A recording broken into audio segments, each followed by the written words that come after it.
Learning a new instrument is like learning how to see with another part of your body. Yeah. Sometimes people don't really give a shit, which is good too. It keeps you on your toes. I mean, Berlin is a city that in its very fabric is a DIY city. You already have the language, music. That's when I start to get a little jittery then, you know, because it's like these people that you know and trust and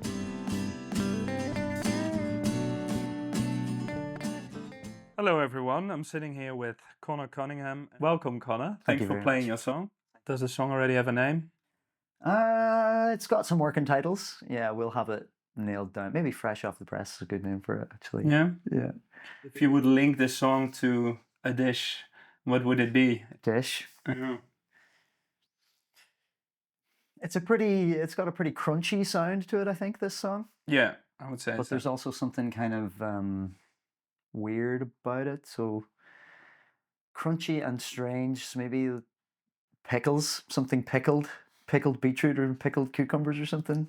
Well, that sounds good. Yeah. What brought you to Berlin? How long have you been here? What's the story of you ending up here as a I've musician? been here for 5 years and I moved over here to play music. Okay. I was living in Dublin for a couple of years and I was working as a session musician and an original artist there. And things were going really well there, but I decided that it was probably time to try something else Yeah. as well. I could have stayed there forever and I would have been very happy there, but I didn't want to keep working in the same place all my life, so I came to Berlin and have been doing the same thing here since. What do you think are like the downsides of the Berlin music scene, of Berlin as a music city, kind of? I think I guess there's kind of this answer kind of has two different sides to it.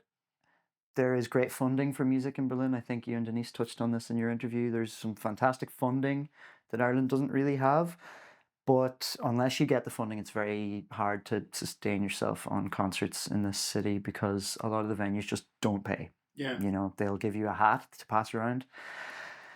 And that means you have to ask the concert goers for their money Yeah. while the bar pays for nothing. Yeah. You know, I think that's really one of the main areas that needs to be looked at, and it feels like it's up to the musicians and the bookers to sort that one out. Yeah, yeah, I would agree with that. Mm. Also, like, I think there's a lot of venues that do like this kind of pay to play kind of, that you kind of have to rent the place. Yeah. That also happens a lot. Whereas, I mean, that makes sense, I think, for like big touring companies or for like big touring bands. But I feel like it gives, it puts all the risk in the hands of local musicians as well. And, some fees are like, I don't know, $800 or something. Yeah, it's totally unfeasible for the lower to mid-level acts that are local. And I mean, you look, we all understand how it has to work. Like the venues and the bar staff and the sound engineers have to make money as well. But when you're asking the band to be essentially the advertisement for your bar, Yeah.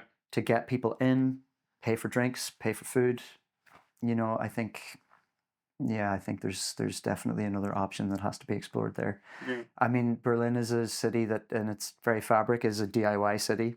There are some fantastic venues that, for example, have Pass.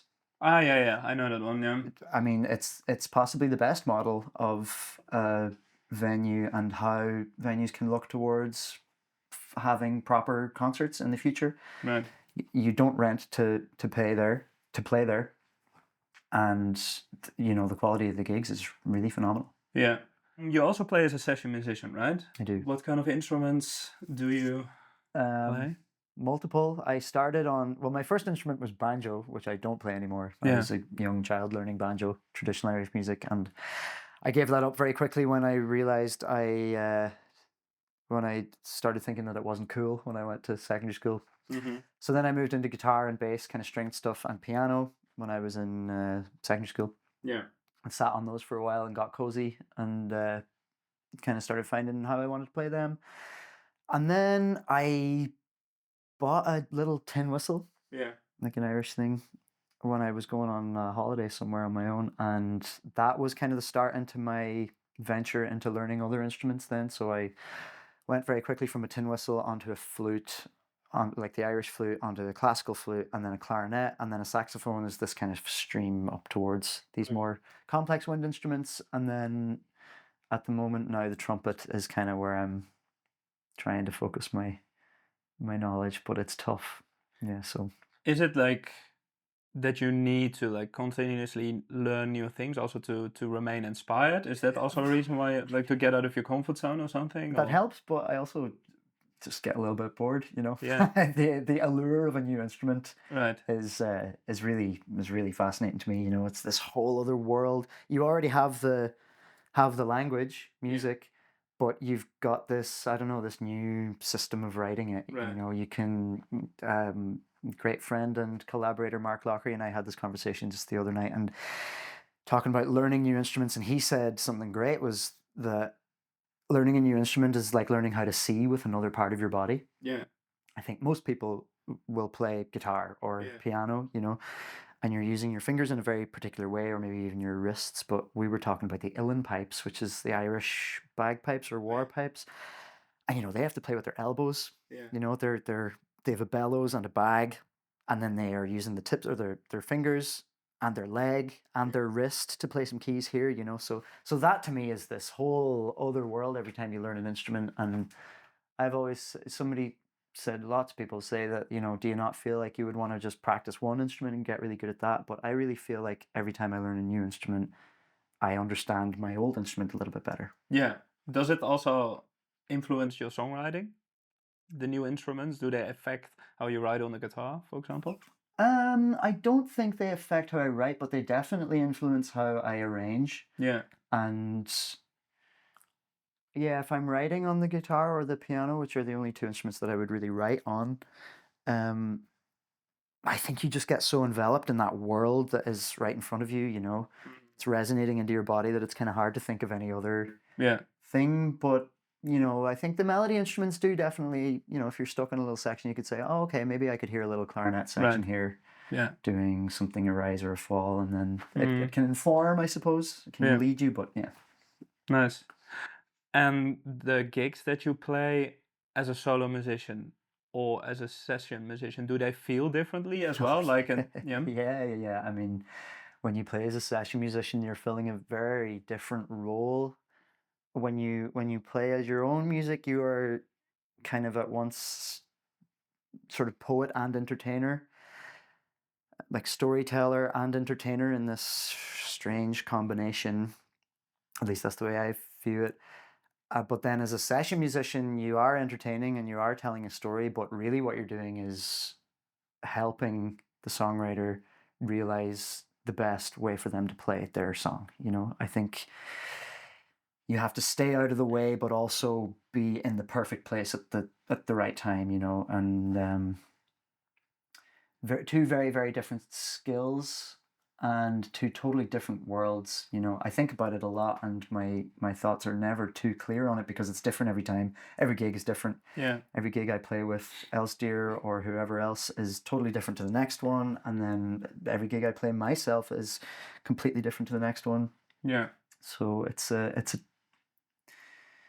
I kind of forget the main part of the question now, but are they different? yeah, Really? yeah, Yes, they yeah. are very different. Do you have an approach though for like for starting gigs? Do you have like a pre gig ritual kind of thing to get you into the zone or to calm the nerves or to amplify the nerves?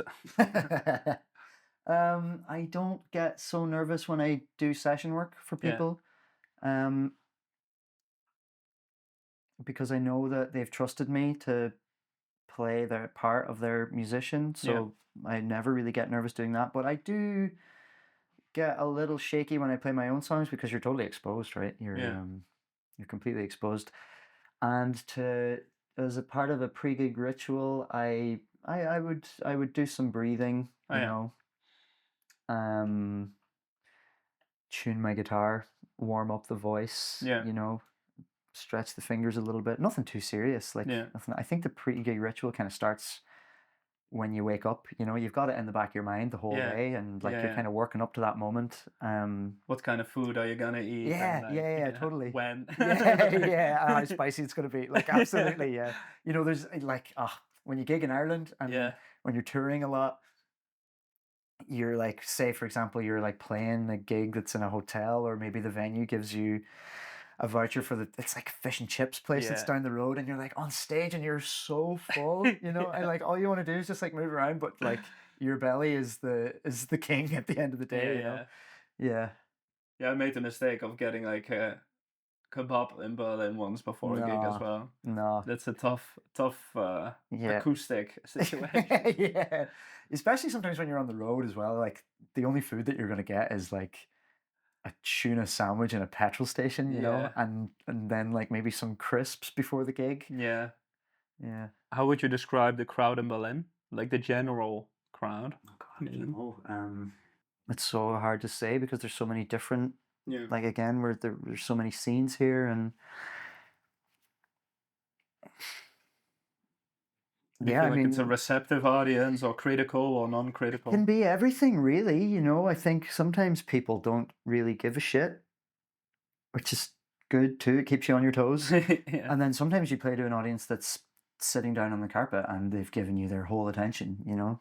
Yeah. We did some concerts over the pandemic at Pass outdoors on this side of the bank. And then on the other side of the riverbank is like a little green area. So everybody was sitting over there while we were playing on this side and the speakers were up in the windows above us. And that was really strange because it felt like you were playing a concert to no audience, really. You had zero crowd interaction whatsoever, Yeah. but you were still playing to, you know, it could be 40, 50 people over on the other side of the park. Yeah. And that was really odd, you know. I don't know, you end up playing so many gigs that you just take every audience as they come. And it's very obvious what sort of audience that you're dealing with from the very first song. So you just kind of have to swim with that, really. Yeah. Mm. Yeah. And do you prefer the more like small intimate audiences or like the big crowds? Uh, I, I think I would never be able to choose. I Yeah. think I really need both, you know. The big stages, you know, when you're playing in front of a couple of thousand people, that energy is huge, you know, and you sometimes it feels like you're in this totally different space. You know, you're tapped into something totally other than yourself because there's so many different energies in the room and so like it's just massive, you know, like and you get this real buzz, but I don't think I would ever not be able to play in front of 10 of my friends, you know. They're the most nerve-wracking gigs though, I Yeah. find when you play in front of just like 10, 20 people in your hometown. You can really, that's when I start to get a little jittery then, you know, because it's like these people that you know and trust and you want to give them the best. And it's also more individuals, I think, whereas like a bigger crowd is more like just an entity as well, Yeah, right? yeah, You don't really see it almost. it's true. It's like this anonymous just vibe. Being an independent musician, how do you define being successful? Oh, ask me in another 50 years when I'm on my deathbed, I think. Okay. I think that question is a great question and it's important to think about it, but you know, your answer will change every day. Yeah. I think sometimes success is being able to pay your rent, and then other times success is just having somebody say that your song really speaks to them. Yeah. Sometimes success is knowing that your song is doing really well on the internet, and then other times success is being able to have 2 hours sitting in your bedroom to write a song Yeah. and have no other thoughts in your head. Yeah. That's what success means to me, I guess, is all of these different things that are constantly swirling around, you know. Would you consider being non-independent in the sense of like going for a big label one day? Is that among the goals? Yeah, I mean, look, there's many ways to navigate the music industry, and I have projects that are signed to labels, and I have projects that are totally independent, and I definitely see how you need both. Once Yeah. again, yeah, I mean, at a certain point, you just kind of have to weigh up what you value. And for me, right now, the stage that I'm at with my material, I'm very happy doing it independently. Right. And it gives me the freedom to connect with people like you and live off my own schedule. Yeah. For the last part, we're gonna switch back to Berlin Yeah. because well, I was looking for new recommendations. Mm. Do you have like a go-to food place here in the city? Um, yeah, there's a couple that I really love. I really like Chungking noodles in Kreuzberg. Really nice Sichuan noodles there. Humbaba has the best falafel. Sorry, guys, it does, and it's local Moabite pride. Um, yeah, they're That's my yeah. that's I like those some places. good ones. Yeah, Yeah, it's a good area for food. I it would say is. Yeah, Moabit wedding. And in terms of venues, I think we've already visited that with Pus, right? yeah. Pass has got to be my favorite place. You know, I lived there for a while, so I feel very intimately connected to it, and it's got some great variety of music from experimental to folk to jazz to everything in between. 800A that Nels Steer mentioned. I mean, rest in peace, Loophole. That place was fantastic, and yeah, I mean, I love just like ending up in some. You know, like after living here for 5 years, you still hear of new Right. venues. You know, and Yeah. I think I'm still very excited to see what else is out there. You know, Yeah. there And are some many places more. evolve to being venues, or you know, Yeah, yeah, yeah. There's places that like Hank Chinaski, right? It's right. new enough for concerts, and it Yeah. was a bar beforehand, and yeah, Yeah. Yeah, that's a good place as well. yeah. Wedding. Yeah, if we would be sitting here in a year, what will have happened in your life? Like, what is that on the horizon? Yeah, I mean, hopefully we'll have some new venues to talk about by then, Mm-hmm. and some new flavors around the city that we'll be sharing. Yeah.